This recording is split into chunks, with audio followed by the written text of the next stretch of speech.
क'क्राझार हिन्जावसा फरायसालिमानि बानजायनायाव हारिमुआरि हानजा सुनाय हाबाफारि लादों। थांनाय 21 डिसेम्बरनिफ्राय जागायना लान्थ्रियै सानथामनि हाबाफारिजों खुंफुंजानाय क'क्राझार हिन्जावसा फरायसालिमानि कलेज उइकआ दिनै जोबथा सान। बायदि बायदि रंगिना संगिना मेहेरगोनां हाबाफारिनि गेजेरजों खुंफुंजानाय बे कलेज उइकनि जोबथा सान हिसाबै फुंबिलि समाव हारिमुआरि हानजा सुनाय हाबाफारिखौ लानाय जादों। बायदि गुबुन गुबुन बिफाननि फरायसुलिफोरा बे हाबाफारियाव बाहागो लानायजों लोगोसे गावबागाव हारिमुखौ दिन्थिफुंनायखौ नुनो मोननाय जादों। हाबाफारियाव बाहागो लाना क'क्राझार हिन्जावसा फरायसालिमानि गोरायुं डक्टर आदाराम बसुमतारी आरो जारिमिनारि बिफाननि बिबुं गोराया मा फोरमायदों खोनासंदो।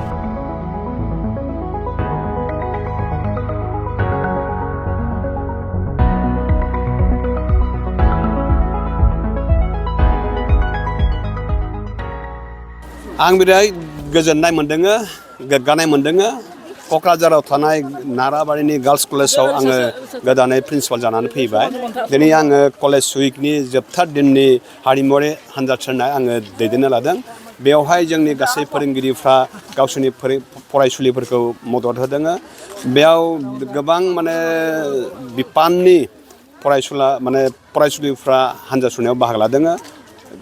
असमिया डिपार्टमेन्टनि स्टुडेन्टफोर, इंलिश डिपार्टमेन्टनि स्टुडेन्टफोर, बर' डिपार्टमेन्टनि स्टुडेन्टफोर, हिस्ट्रि पलिटिकेल साइन्स गासै डिपार्टमेन्टनि स्टुडेन्टफ्रा बेवहाय बायदि बायदि गावसोरनि हारिमुआरि दिन्थिफुंनायजों बे हारिमुआरि हानजा सुरनायाव बाहागो लादों।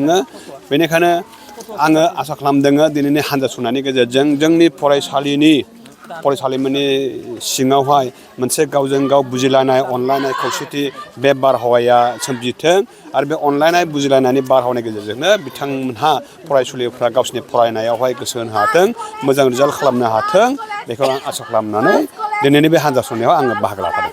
गोदान खुंनानै गोसोआव माबोरै मोनदों सार? गार्ल्स बेयाव जोबोद गोनो गोथो मोनदों। मावनो हागोन ना मावनो हाया बेखौ गोनो गोथो मोनदों।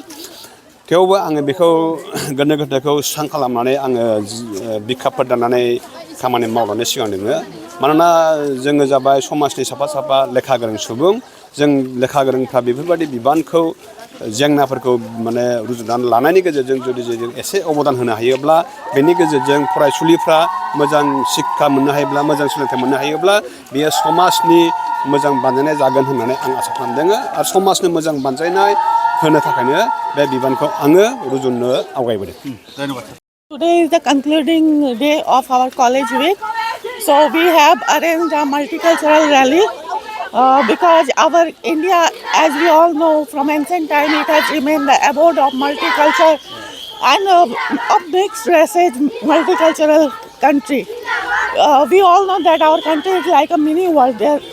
There are various races and culture remain together peacefully from time immemorial. So our Assam is also like a mini India.